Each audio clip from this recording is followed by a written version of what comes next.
Rusia do të prezantojë raketën e saj të re bërthamore strategjike Sarmat në fund të këtij viti, tha presidenti Vladimir Putin, duke e përshkruar atë si më të fuqishme në botë. Vendosja e planifikuar e raketës e projektuar për të transportuar koka bërthamore për të goditur objektiva mijëra mile larg në Shtetet e Bashkuara ose Evropë, vjen pas viteve të tëra pengesash dhe vonesash. Putin shtoi se fuqia e kokës bërthamore ishte më shumë se 4 herë më e madhe se çdo ekuivalent perëndimor dhe rrezja e saj e veprimit e kalonte 35.000 kilometra. Ka aftësinë të depërtojë në të gjitha sistemet ekzistuese dhe të ardhshme të mbrojtjes kundër raketave, tha ai.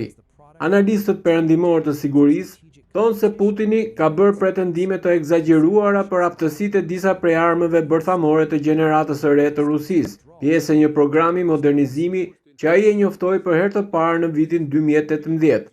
Sarmat ka parë dështime në të kaluarën. Një provë në shtator 2024 la një krater të thellë në silon e lëshimit, sipas ekspertëve perëndimor. Vendosja e lançuesve të pajisur me sistemin e raketave Sarmat do të rrisë ndjeshëm aftësitë luftarake të forcave bërthamore strategjike toksore në drejtim të garantimit të shkatërimit të objektivave dhe zgjidhjes së problematikave të parandalimit strategjik, tha Karakajev, komandanti i forcave raketore strategjike të Rusisë, që nga fillimi i luftës në Ukrainë në vitin 2022, Putini ka kujtuar vazhdimisht botës madhështinë dhe fuqinë e arsenalit bërthamor të Rusisë në deklarata të cilat Perëndimi i ka parë si përpjekje për ta penguar atë të ndërhyjë shumë fuqishëm në anën e Ukrainës.